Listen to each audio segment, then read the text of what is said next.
আনন্দ বাংলা, আমরা নিরপেক্ষ নই, মানুষ ও সমাজের পক্ষে। নিবেদন করছে আরপি ক্লাব প্রাইভেট লিমিটেড এবং Leo, a large EV and solar innovation. সহ নিবেদক বারডোয়ান ইউনিটেক টেকনিক্যাল ইনস্টিটিউট, যে দেয় চাকরি ও ভবিষ্যতের গ্যারান্টি।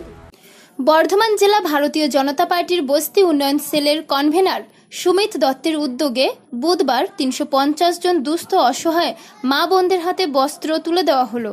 উপস্থিত ছিলেন বর্ধমান জেলা বিজেপি বস্তি উন্নয়ন সেলের নেতাকর্মীরা।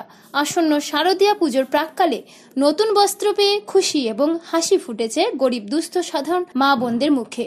বিজেপির বর্ধমান জেলার বস্তি উন্নয়ন সেলের কনভেনার সুমিত দত্ত বলেন, বর্ধমান জেলা ভারতীয় জনতা পার্টি আমাদের বস্তি উন্নয়ন সেলের পক্ষ থেকে আজকে আমরা 350 জন মহিলাদের আজকে বস্ত্র তুলে দিলাম।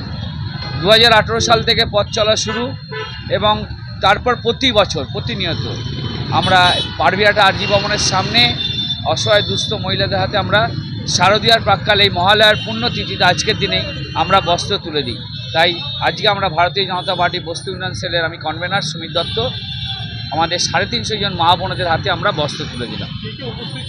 উপস্থিত ছিলেন বর্ধমান দক্ষিণ বিধানসভার কনভেনার অমিত দা ছিলেন, আমাদের এখানকার 3 নম্বর নগরমণ্ডলের 14 নম্বর ওয়ার্ডে যারা আমাদের যে বুথের উপর ভিত্তি করে আমরা যে লড়াই করি, আমার বুথ সভাপতি বাচ্চু মজুমদার ছিল, আমাদের 4 নম্বর ওয়ার্ডের আমাদের আরেকজন বুথ সভাপতি সঞ্জুদা ছিল এবং সর্বোপরি আমাদের মণ্ডলের সহসভাপতি বাবু দাস, সর্বোপরি সকল স্তরের কার্যকর্তারা মিলে এই অনুষ্ঠানটা আমরা করেছি।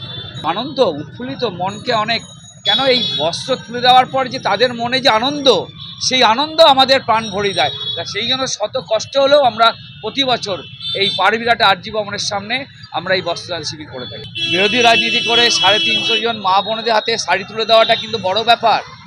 যেখানে শাসক দল আপনারা দেখছেন বিভিন্নভাবে শাসক দল টাকা পয়সা কিভাবে লুট করে নিয়েছে।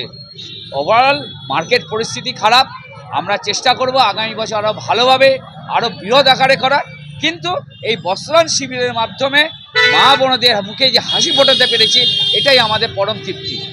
পূর্ব বর্ধমান থেকে দেবাশিস ঘোষের রিপোর্ট, আনন্দ বাংলা।